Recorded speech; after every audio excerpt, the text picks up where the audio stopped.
So good morning everyone. Today we will talk about the elimination or beta elimination or dehydrohalogenation reaction. Hindi में अगर इसकी बात करें तो विलोपन अपक्रिया या बीटा विलोपन या विहाइड्रोहेलोजनीकरण को हम लोग डिस्कस करेंगे। ठीक है, सबसे पहले हम लोग पढ़ेंगे एलिमिनेशन रिएक्शन होती क्या है, कौन कौन से हेलो एल्केन्स एलिमिनेशन रिएक्शन देंगे और कौन सा प्रोडक्ट बनने वाला है, और इसके अंदर कौन कौन से रूल, जैसे कौन कौन से रूल हम पढ़ेंगे, जैसे सेटजेव रूल है।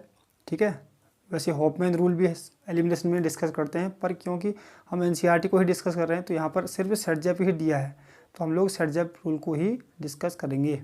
ठीक है, उसके बाद हम लोग करने वाले हैं कि एल्काइल हैलाइड यानी हेलो एल्केन्स अगर किसी मेटल के साथ रिएक्शन करे तो कौन से कंपाउंड बनाएंगे। ठीक है, उसके बाद हम लोग डिस्कस करेंगे वुड्स रिएक्शन क्या होती है, बहुत ही इंपॉर्टेंट टॉपिक है। So let's begin with first one, that is elimination reaction. ठीक है, एलिमिनेशन क्या होती है हमको पहले ये डिस्कस करना है।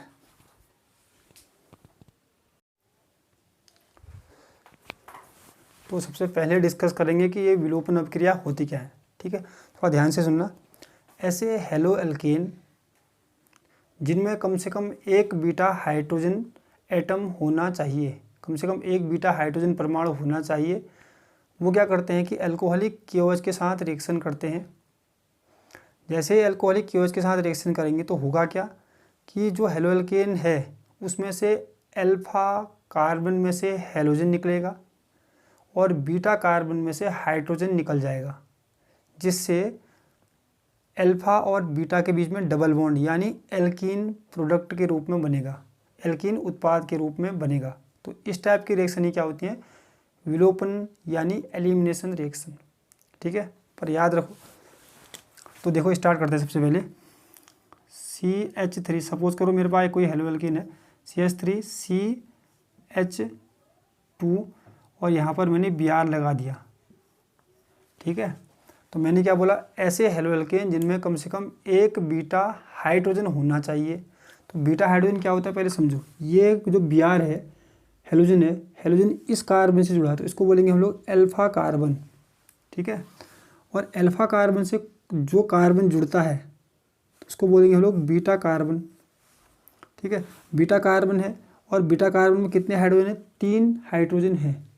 तो ये जो अभिकारक है उसमें 3 बीटा हाइड्रोजन है, तो ये एलिमिनेशन रिएक्शन देगा, मतलब एलिमिनेशन रिएक्शन कर सकता है। ठीक है, एग्जाम्पल देखो, एक और एग्जाम्पल लेता हूँ। जैसे मैं करूँ CH3 Br। अब देखो पहला कार्बन क्या होगा जिससे हेलोजन जुड़ा है, अल्फा, तो इसमें कहीं बीटा है क्या, नहीं है, तो इसमें एलिमिनेशन रिएक्शन नहीं होगी। एक और देखते हैं CH3 CHBr, यहाँ पर CH2 फिर क्या CH3।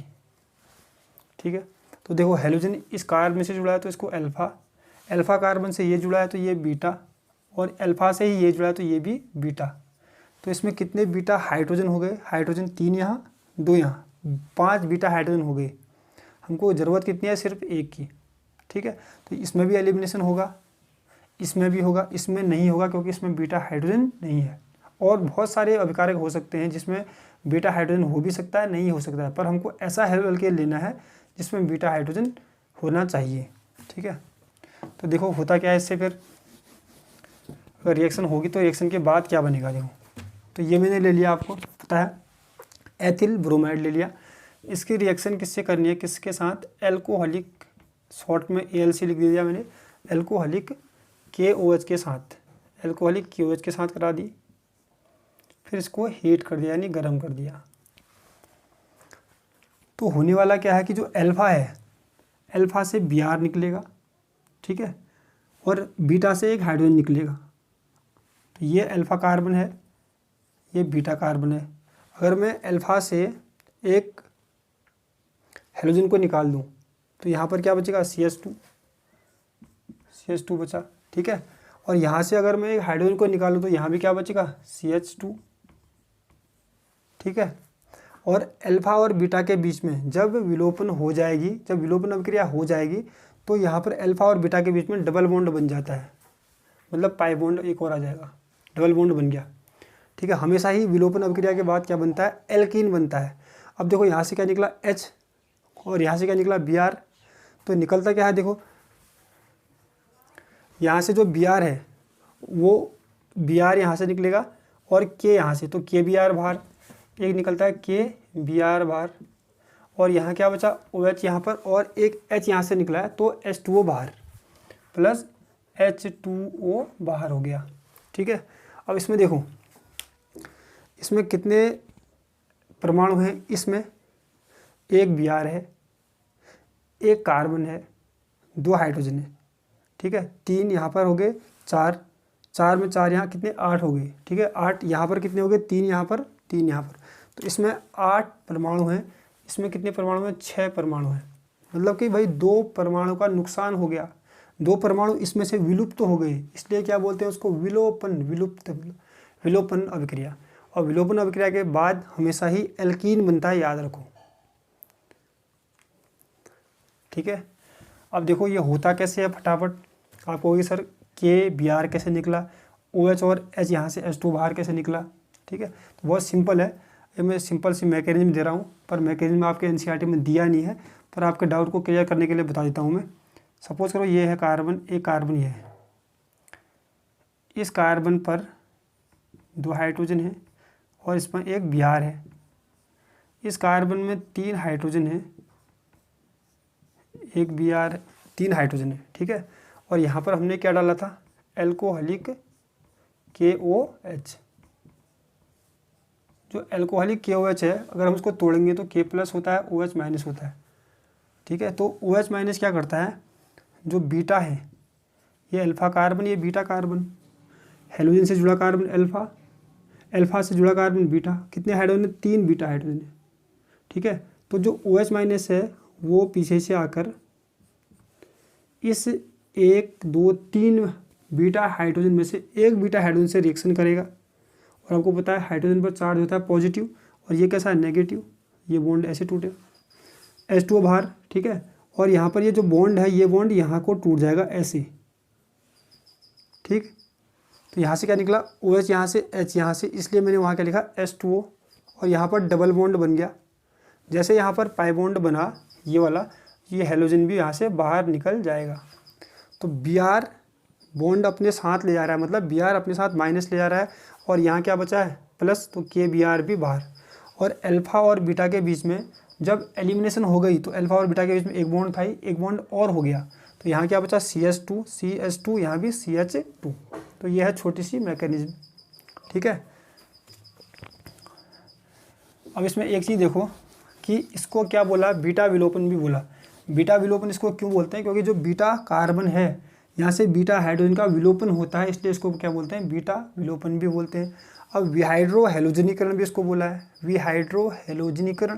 देखो वी का मतलब क्या होता है, वी का मतलब यहाँ पर बाहर होना या निकलना, हाइड्रोजन और हेलोजन का निकलना। तो आप देखो यहाँ पर यहाँ से S निकला बाहर, H बाहर निकला, और यहाँ से हेलोजन निकला, मतलब हाइड्रोजन भी बाहर निकला और हेलोजन भी बाहर निकला। ठीक है, बाहर निकलने को क्या बोलेंगे, विहाइड्रो, वी बोलेंगे, वी। हाइड्रो मतलब हाइड्रोजन, हेलोजन मतलब हेलोजन, हाइड्रोजन और हेलोजन बाहर निकल गया, इसलिए इसको क्या बोलते हैं, वी हाइड्रो हेलोजनीकरण भी इसको बोलते हैं।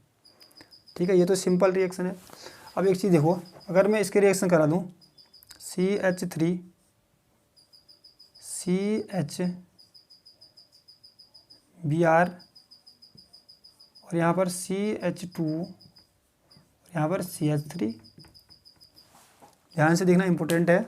ठीक है, इसका नाम क्या, 1 2 3 4, 2 ब्रोमो ब्यूटेन, 2 पर ब्रोमो है, कार्बन कितने हैं, 4, तो 2 ब्रोमो ब्यूटेन। ठीक है, इसकी रिएक्शन कराता हूँ मैं एल्कोहलिक KOH के साथ, AlCKOH के साथ मैंने इसकी रिएक्शन करा दी। ठीक है, अब यहाँ पर थोड़ा ध्यान देना, अल्फा कौन सा, जिससे हेलोजन जुड़ा है, अल्फा, हेलोजन से ये जुड़ा है तो ये बीटा, और ये भी बीटा, बीटा हाइड्रोजन 3 है, यहाँ पर 2 है। अब इसमें हमको एक चीज़ समझना पड़ेगा, तो देखो जो ये वाले बीटा हाइड्रोजन है ये अलग टाइप के हैं, और ये वाले जो बीटा हाइड्रोजन ये अलग टाइप के हैं। अलग टाइप के इसलिए बोल रहा हूँ क्योंकि CH3 के साथ यहाँ पर क्या जुड़ा है, CHBr, यहाँ पर CH2 के साथ क्या जुड़ा है, CH Br, पर CH2 के बगल में क्या है, CH3, इसके बगल में कुछ नहीं है। ऐसा भी कह सकते हैं कि जो 3 बीटा हाइड्रोजन है यहाँ पर, ये एक जैसे हैं, और जो 2 बीटा हाइड्रोजन है वो एक जैसे हैं। कुल मिलाकर कितने प्रकार के हो गए, 2 प्रकार के, एक CH3 प्रकार के बीटा हाइड्रोजन, एक CH2 प्रकार के बीटा हाइड्रोजन। कितने प्रकार के, 2 प्रकार के। अगर हमारे पास कोई अभिकारक है जिसमें 2 प्रकार के बीटा हाइड्रोजन है, ठीक है, तो 2 एल्कीन उत्पाद के रूप में बनेंगी। जैसे यहाँ पर सिर्फ एक बन रही थी तो यहाँ पर 2 बनेंगी। यहाँ पर एक इसलिए बन रही थी क्योंकि बीटा हाइड्रोजन एक ही प्रकार के थे। यहाँ पर ये अलग है, ये अलग है, तो 2 प्रकार के एल्कीन बनेंगे। ठीक है, पहले बनाते हैं। एक बार मैं हाइड्रोजन यहाँ से निकालता हूँ, देखो थोड़ा ध्यान देना।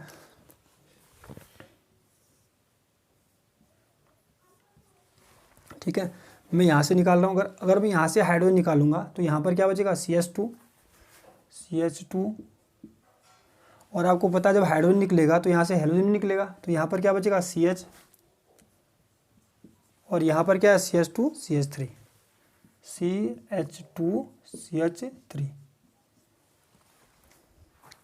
अब देखो, जब यहाँ से हाइड्रोजन निकला और यहाँ से Br निकला, तो मैंने क्या बोला, अल्फा और बीटा के बीच में डबल बॉन्ड बन जाता है। जैसे वहाँ पर अभी क्रियाविधि भी दिखाई, तो अल्फा और बीटा के बीच में क्या बन गया, डबल बॉन्ड। ठीक है, तो ये वाला जो है, यहाँ से निकला मैंने हाइड्रोजन, यहाँ से निकाला Br, तो अल्फा और बीटा के बीच में डबल बॉन्ड बना, तो वो ऐसा बन गया। ठीक है, अब मैं क्या करता हूँ, यहाँ भी बीटा हाइड्रोजन है, अलग प्रकार के हैं इससे, तो यहाँ से हाइड्रोजन निकालूंगा एक, और यहाँ से हेलोजन निकालूंगा। तो यहाँ से हाइड्रोजन निकालूंगा और यहाँ से हेलोजन निकालूंगा, तो यहाँ पर क्या बचेगा, मान लीजिए CH, यहाँ पर CH3, यहाँ पर CH, क्योंकि एक हाइड्रोजन तो कम हो गया, और यहाँ पर CH, अल्फा और बीटा के बीच में डबल बॉन्ड, और यहाँ पर CH3, तो क्या बन जाएगा, इस साइड से CH3, फिर क्या CH, फिर क्या डबल बॉन्ड CH, फिर CH3, ये हो गया। यहाँ से मैंने क्या निकाला, हाइड्रोजन, यहाँ से हेलोजन, तो अल्फा और बीटा के बीच में क्या बना, डबल बॉन्ड। तो 2 प्रकार के बीटा हाइड्रोजन थे, ये प्रकार के अलग थे, ये अलग थे, तो 2 टाइप की एल्कीन बनी, 1, 2। ठीक है, अब 2 में से क्या होता है कि एक बनता है मुख्य उत्पाद, एक बनता है अल्प उत्पाद, मतलब जो ज़्यादा मात्रा में बनता है उसको बोलते हैं हम लोग मेजर प्रोडक्ट, यानी मुख्य उत्पाद। जो कम मात्रा में बनता है उसको बोलते हैं अल्प उत्पाद। अब कौन सा मुख्य उत्पाद होगा, कौन सा अल्प उत्पाद होगा, उसको जानने के लिए एक रूल आता है, उसको हम लोग बोलते हैं सेट-जेफ रूल। सेट-जेफ रूल, ये रशियन साइंटिस्ट थे, 1875 में इन्होंने एक रूल दिया। उन्होंने क्या बोला कि अगर हमारे पास कोई हेलो एल्कीन है, उसमें 2 टाइप के बीटा हाइड्रोजन अगर हैं, जैसे यहाँ प्रकार के, इस प्रकार के, हाँ, तो 2 टाइप की एल्कीन बनेंगी, बोलेगा। ठीक है, 2 प्रकार की एल्कीन में से एक मुख्य होगी, एक अल्प होगी, मतलब एक ज़्यादा मात्रा में बनेगी। उन्होंने बोला कि ज़्यादा मात्रा में वही एल्कीन बनेगी जिसमें कार्बन, डबल बॉन्ड कार्बन से ज़्यादा एल्किल समूह जुड़े हों। मुख्य उत्पाद कौन सा एल्कीन बनेगी, दोनों में से ऐसी एल्कीन बनेगी जिसमें कार्बन, डबल बॉन्ड कार्बन से अधिक एल्किल समूह जुड़े हों। यहाँ पर देखो, यहाँ पर है कार्बन, डबल बॉन्ड कार्बन, ये इससे सिर्फ एक ही एल्किल समूह जुड़ा हुआ है, दाएं साइड में CH2 CH3 जुड़ा हुआ है। ठीक है, और इसमें देखो, ये कार्बन, डबल बॉन्ड कार्बन में 2 एल्किल समूह जुड़े हुए हैं, एक ये वाला, एक ये वाला। तो सेट-जेफ ने क्या बोला था कि जिसमें कार्बन, डबल बॉन्ड कार्बन के साथ ज़्यादा एल्किल समूह जुड़े हों, इसमें 2 जुड़े हैं, एक लेफ्ट में, एक राइट में, इसमें सिर्फ एक ही जुड़ा है, तो इसको ही क्या बोलेंगे, मुख्य उत्पाद। एग्जाम में आता है कौन सा मुख्य उत्पाद, और इसको बोलेंगे अल्प उत्पाद। मुख्य उत्पाद को इंग्लिश में मेजर प्रोडक्ट, इसको माइनर प्रोडक्ट। इसका नाम आपको पता है 1 2 3 4, ब्यूट 2 इन, ये क्या है, ब्यूट 1 इन। कौन सा मेजर बना, ब्यूट 2 इन। तो ये हमारा है सेट-जेफ रूल। ठीक है,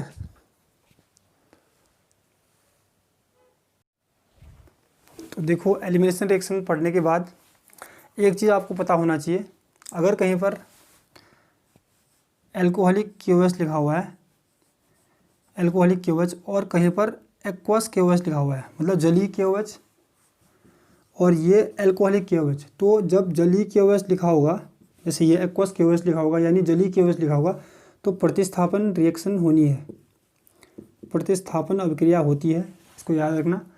और जब एल्कोहलिक KOH लिखा है तो विलोपन अभिक्रिया होती है, विलोपन अभिक्रिया होगी, इतना याद रखना, तभी पता चलेगा, क्वेश्चन तभी सॉल्व कर पाओगे। जैसे एग्जांपल, अगर एग्जाम में दिया है कि N butyl chloride, N butyl chloride reaction करता है एल्कोहलिक KOH के साथ, तो आंसर क्या बनेगा? तो पहले N ब्यूटाइल क्लोराइड बनाओ।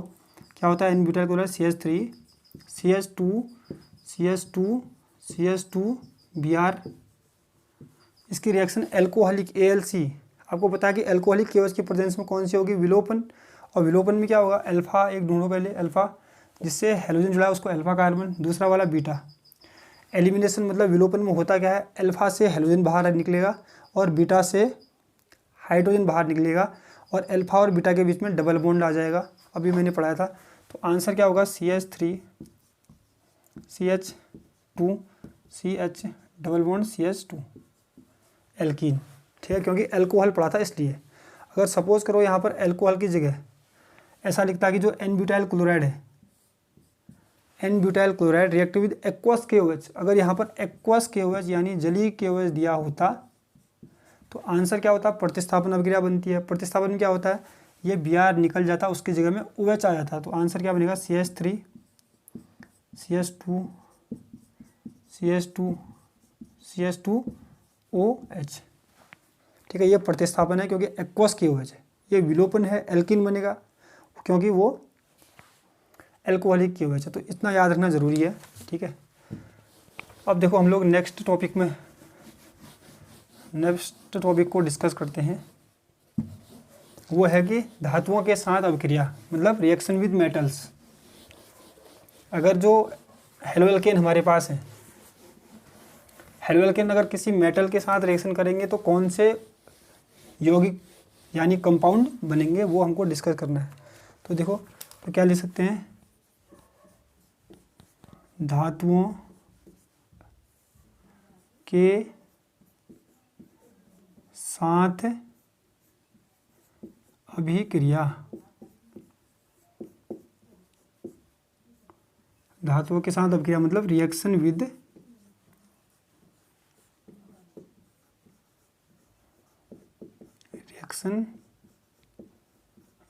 मेटल्स। अगर हेलोएल्केन रिएक्शन करेंगे मेटल के साथ तो क्या बनेगा? तो देखो, जैसे हेलोएल्केन है RX,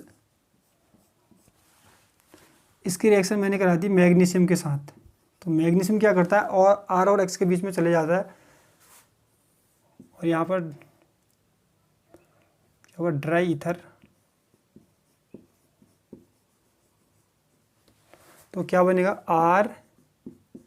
RMgX। मैग्नीशियम ने क्या किया? मैग्नीशियम कहाँ पर चलेगा? सिर्फ R और X के बीच में चले गया, तो क्या बन गया? कार्बन। यहाँ पर एक एग्जांपल और दे दें, जैसे CH3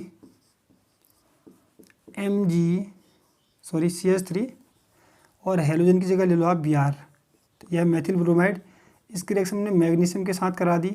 मैग्नीशियम भी एक धातु है, आपको पता है, और किसकी उपस्थिति में? ड्राई मतलब शुष्क ईथर की उपस्थिति में। तो क्या होगा? मैग्नीशियम कार्बन और हेलोजन के बीच में चले जाएगा, तो क्या बनेगा? CH3MgBr। तो इस टाइप के जो कंपाउंड बने उसमें देखो कार्बन और मेटल के बीच में बॉन्ड है, कार्बन और मेटल के बीच मतलब मैग्नीशियम के बीच में बॉन्ड है। तो ऐसे कंपाउंड जिसमें कार्बन और मेटल यानी धातु के बीच में बॉन्ड होता है, उनको हम लोग बोलते हैं, इंग्लिश में बोलते हैं ऑर्गेनोमेटेलिक कंपाउंड, ऑर्गेनोमेटेलिक कंपाउंड। और हिंदी में इसको बोलते हैं हम लोग कार्बधात्विक यौगिक।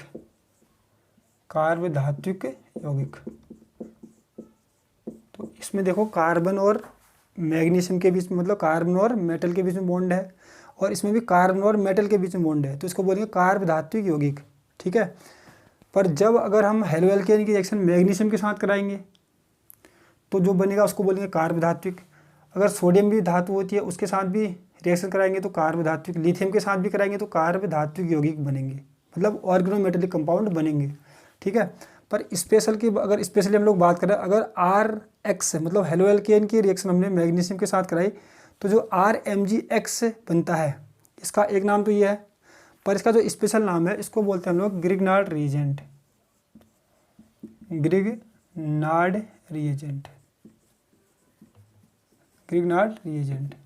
ठीक है, RMgX अगर एग्जाम में आता है कि ग्रिग्नार्ड रिएजेंट का फॉर्मूला क्या होता है, RMgX ग्रिग्नार्ड रिएजेंट मतलब ग्रिग्नार्ड अभिकर्मक। इसकी खास बात क्या है, देखो जो मैग्नीशियम है, मैग्नीशियम पर होता है पॉजिटिव चार्ज, डेल्टा पॉजिटिव, क्योंकि मैग्नीशियम धातु है तो धनात्मक आवेश वाली होगी।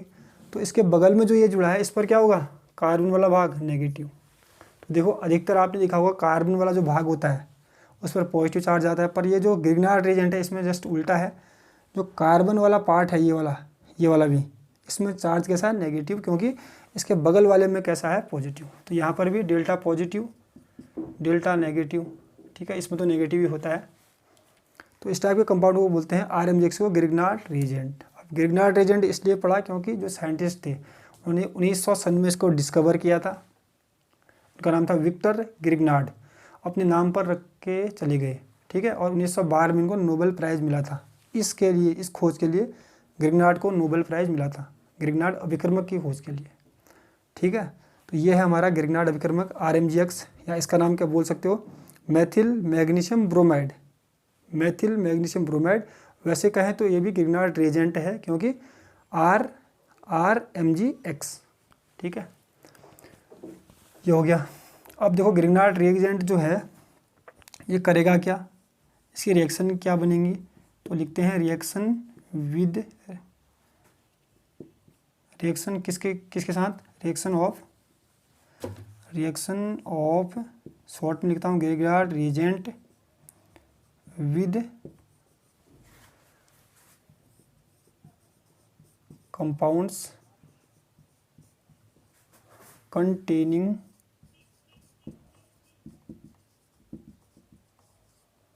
Active hydrogen atom.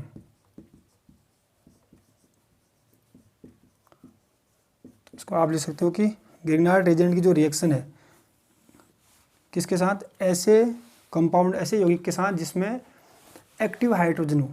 एक्टिव मतलब आप समझ सकते हो कि एसिडिक हाइड्रोजन हो। और एसिडिक हाइड्रोजन क्या होते हैं, जो विद्युत ऋणात्मक तत्व के साथ जुड़े रहते हैं, जैसे फ्लोरीन के साथ जुड़ा होता है हाइड्रोजन, F के साथ H, ऑक्सीजन के साथ जो हाइड्रोजन जुड़ता है, नाइट्रोजन के साथ जो हाइड्रोजन जुड़ता है, और भी बहुत सारे कंपाउंड है। तो उस टाइप के हाइड्रोजन को बोलते हैं हम लोग एक्टिव हाइड्रोजन, यानी सक्रिय हाइड्रोजन या अम्लीय हाइड्रोजन भी आप इसको बोल सकते हो। तो देखो ग्रिग्नार्ड रिएजेंट, अगर हमने यहाँ पर से ग्रिग्नार्ड रिएजेंट ले लिया, और हमेशा याद रखो जब ग्रिग्नार्ड रिएजेंट ऐसे कंपाउंड के साथ जिसमें एक्टिव हाइड्रोजन हो, मतलब फ्लोरीन के साथ हाइड्रोजन जुड़ा हुआ हो, ऑक्सीजन के साथ हाइड्रोजन जुड़ा है, या नाइट्रोजन के साथ हाइड्रोजन जुड़ा है, जब रिएक्शन करेगा ग्रिग्नार्ड रिएजेंट उनके साथ तो हमेशा हाइड्रोकार्बन बनेगा। क्या बनेगा, हमेशा हाइड्रोकार्बन। ठीक है, जैसे RMgX है, ग्रिग्नार्ड रिएजेंट है, इसकी रिएक्शन हम कर रहे हैं, इसको मैं इधर लिखता हूँ, प्लस इसकी रिएक्शन हम लोग कर रहे हैं H2O के साथ, H2O।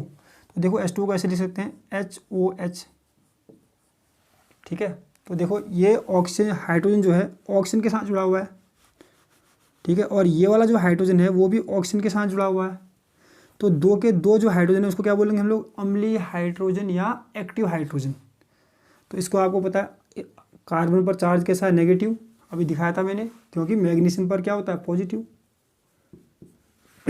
तो ये जो R है इस हाइड्रोजन पर चार्ज कैसा होगा, पॉजिटिव। नेगेटिव किस पर जुड़ेगा, पॉजिटिव पर। तो इसको ऐसे लिख सकते हैं हम लोग। ठीक है, इसको लगाने की ज़रूरत नहीं, सिर्फ बता रहा था मैं। RH बनेगा, एक तो बना हमारा, यहाँ पर ड्राई ईथर लिखना है, शुष्क ईथर की उपस्थिति में रिएक्शन होती है। ठीक है, RH बना, RH प्लस, अब यहाँ MgX बचा और यहाँ से OH बचा, MgXOH। ठीक है, जैसे हम लोग एग्जांपल लेते हैं, जैसे सपोज करो मैंने लिख दिया ROH, ये एल्कोहल है, इसमें भी एक हाइड्रोजन ऑक्सीजन के साथ जुड़ा है, तो इसको भी बोलेंगे हम लोग एक्टिव हाइड्रोजन। इसकी रिएक्शन करते हैं हम लोग RMGX के साथ, ग्रिग्नार्ड रिएजेंट के साथ, ठीक है, in the presence of dry ether. तो बनेगा क्या, सेम इस टाइप का बन जाएगा। R पर कैसा है, नेगेटिव, इस पर कैसा है, पॉजिटिव, तो RH बाहर, ठीक है। अगर यहाँ पर CH3 लिया होता तो ये बन जाता CH3 यहाँ से, H यहाँ से, तो CH4 बाहर हो जाता। यहाँ पर R लिया तो RH बाहर प्लस MgX और RO बाहर, MgX और यहाँ से OR बाहर, तो हमेशा हाइड्रोकार्बन ही बनता है, ठीक है। तो ये है हमारी रिएक्शन विद मेटल्स। अब इसके अंदर रिएक्शन हमने किसके साथ कराई, हेलोएल्केन रिएक्शन मैग्नीशियम के साथ कराई, तो क्या बना, ग्रिग्नार्ड अभिकर्मक। अगर हम हेलोएल्केन की अभिक्रिया सोडियम के साथ कराते हैं तो फिर जो रिएक्शन होती है उसको बोलते हैं हम लोग वुर्ज अभिक्रिया। वुर्ज अभिक्रिया, देखो वुर्ज अभिक्रिया क्या होती है।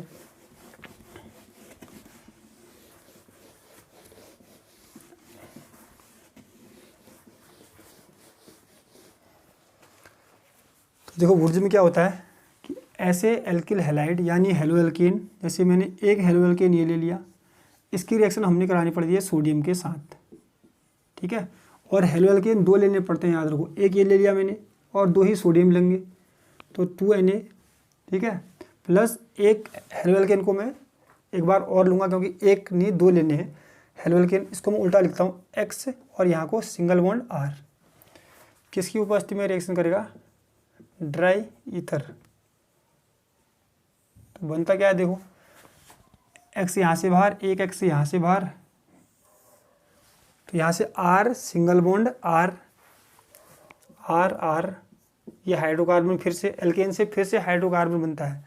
इसमें वुर्ज रिएक्शन से ही वुर्ज रिएक्शन से भी हाइड्रोकार्बन बनता है, ठीक है। और यहाँ क्या बाहर निकला, 2NaX प्लस 2 तो सोडियम बाहर और X भी कितने, 2 बाहर, 2X कैसे, क्योंकि बाहर से मल्टीपल हो रहा है, 2 × 1 तो 1, 2X भी बाहर 2N भी बाहर, ठीक है। अगर मैं एग्जांपल और लूँ, CH3 X की जगह Br प्लस 2Na, अब फिर से इसको दोबारा लेना है, Br फिर CH3, किसकी उपस्थिति में, ड्राई ईथर, तो फिर क्या बाहर निकलेगा, 2NaBr बाहर हो जाएगा, CH3 से CH3 जुड़ जाएगा, तो क्या बना, CH3 single bond CH3 plus 2NaBr, ठीक है। तो देखो वुर्ज रिएक्शन में हो क्या रहा है, ऐसी अभिक्रिया जिसमें हेलोएल्केन यानी एल्किल हैलाइड सोडियम के साथ रिएक्शन करते हैं और हाइड्रोकार्बन बनाते हैं। और हाइड्रोकार्बन भी कैसा बनाएंगे, जिसमें हेलोएल्केन की तुलना में दुगने कार्बन होंगे। तो देखो इसमें कितना कार्बन था, 1, इसमें कितना, 2। तो वुर्ज अभिक्रिया में जब हेलोएल्केन सोडियम के साथ रिएक्शन करेंगे तो जो हाइड्रोकार्बन बनेगा हमारा, जैसे यहाँ पर एथेन बना है, कार्बन और हाइड्रोजन इसलिए बोले हाइड्रोकार्बन, नाम क्या है उसका, एथेन, उसमें इसमें एक कार्बन है, उसमें 2 कार्बन है, ठीक है। अगर हम इसकी रिएक्शन कराएंगे, CH3 CH2Br plus 2Na plus इसको दोबारा लो Br, फिर यहाँ क्या है CH2, फिर क्या है CH3, तो फिर से क्या होगा, ड्राई ईथर। यहाँ पर कितने कार्बन हैं, 2, वहाँ कितने बनेंगे, 4। अगर यहाँ पर 3 कार्बन तो वहाँ 6। तो जो भी हाइड्रोकार्बन बनेगा उसमें हेलोएल्केन जो हमने लिया है, जिससे अभिक्रिया कराई है, उसके कंपेयर में दुगने कार्बन वहाँ पर होंगे। तो इस टाइप के रिएक्शन को बोलते हैं वुर्ज रिएक्शन, ठीक है। तो आज सिर्फ इतना ही हम लोग पढ़ेंगे।